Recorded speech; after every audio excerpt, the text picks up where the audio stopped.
Materi fundamental riset bagian ketiga. Bagaimana cara mengelola hasil data risetnya? Teman-teman bingung, kita kemarin udah dapat data risetnya. Lalu gimana sih cara mengelola data tersebut biar data tersebut bisa berfaedah? Bagaimana cara mengelola data riset? Di sini saya sudah bikin bagian-bagiannya. Sebelumnya kita udah belajar tentang riset ya.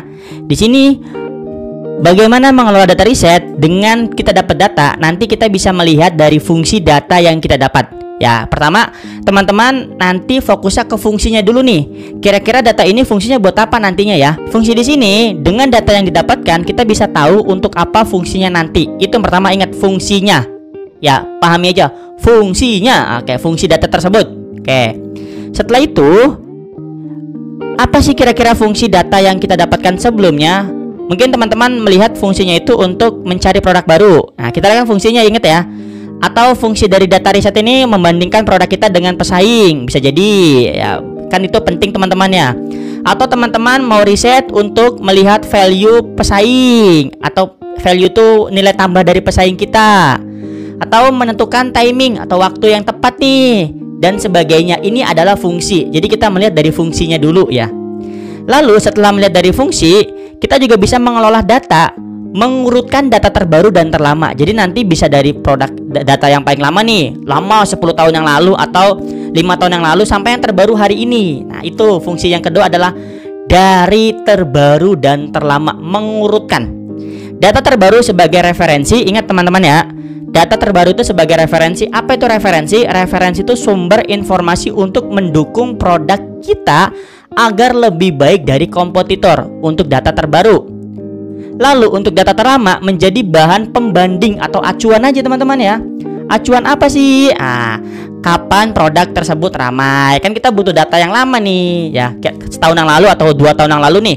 Kira-kira produk kurma ini nih ramainya kapan nih? Bulan apa? Nah itu ya. Jadi kita bisa nentuin nih kapan waktu yang ramai. Lalu kapan produk tersebut sepi? Itu kita juga bisa nentuin di situ. Lalu bagaimana produk itu berkembang selama ini? Dengan apa? Dengan data yang lama. Kita juga bisa melihat kelemahan data-data yang kita dapatkan. Karena data itu tidak semuanya powerful. Ada juga data-data yang lemah dong. Kita juga melihat fungsinya dari ini ya. Fungsi lagi. Melihat kelemahan datanya ya. Dengan riset kita dapat mengetahui apa penyebab produk pesaing trafficnya turun. Nah ini data terlemah. Jadi dengan mengelola data tadi kan kita bisa lihat juga kenapa sih trafficnya bisa turun, kenapa sih kok nggak naik, kenapa sih. Nah pertanyaan kenapa itu bisa menjadi jawaban dengan riset. Selain itu kita juga bisa mengelola data riset itu melihat kelebihan data-data yang kita dapatkan. Kan ini kelemahan ya, kalau ini kelebihan teman-teman. Nah kelebihannya apa nih? Dengan riset kita dapat mengetahui apa faktor penentu produk pesaing bisa naik dan strateginya seperti apa. Kok bisa sih mas? Banyak banget. Nanti kan teman-teman bisa pakai beberapa tool-tool yang bisa dimaksimalkan untuk riset. Ingat ya, tool itu alat bantu bukan penentu. Jadi kalau teman-teman pakai tool itu hanya membantu pekerjaan marketing kita. Itu. Jadi di sini dulu ya. Lalu kita juga bisa mengelola data, membuat kesimpulan. Jadi dengan data yang kita punya sebanyak itu, kita bisa membuat kesimpulan teman-teman untuk riset data tersebut. Kesimpulannya apa? Kita bisa apa produk yang mau kita jual saat ini. Ya, jadi nanti kesimpulannya itu produk yang akan kita jual itu apa atau yang saat ini kita jual. Jadi fungsi mengelola data itu nanti bisa buat produk yang saat ini kita jual, atau kira-kira kita mau jual produk apa. Contoh deh, saya jual kurma nih. Nah kira-kira temennya kurma apa nih ya? Dan contoh temennya kurma berarti air zam-zam. Kalau saya jual air zam-zam, potensial nggak nih di musim ini, di bulan ini, di tahun ini?